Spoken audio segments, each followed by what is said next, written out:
I'm going to share my screen and we are going to listen to Venus. My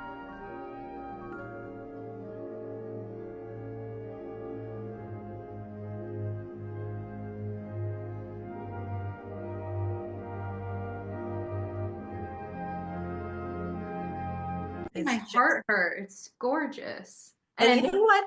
It's amazing when you think of it. I was just very curious as to who did specifically this planet inspired.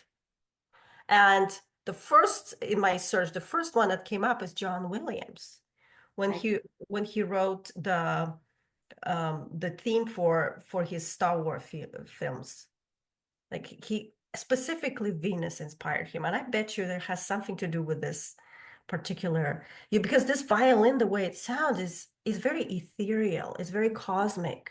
It's it speaks of peace, but also quietness. Did you feel that? I did, and I noticed the strings and it was very lush, like the soundscape. It was very, very peaceful. And I find that like a little ironic with Venus when what we know of Venus being such a volatile place where the gravity crushes our Voyager like a tin can and it's hotter than your oven. But from the night sky, it's so beautiful and bright and peaceful. And it's like the counterpart to Mars, and then you get the women, right? I do know that Venus is women. Is it? With Venus in the horoscope, it only feminine part, Got but it. also the love, also love. It means it's the I would call it the planet of love when it comes to horoscope, but also the feminine power.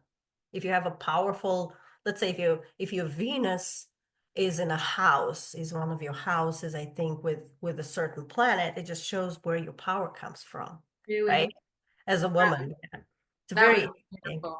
But you know what? Did you notice there's something now? He starts with the war, and the second is peace, Ooh, because he wanted it to he wanted the war to be over yeah. and peace to come as soon as possible. He was hoping for it, which is why he followed with the Oh, peace. that's It's it. almost like war and peace, you know? Yeah, yeah, yeah. It Oh, makes a connection.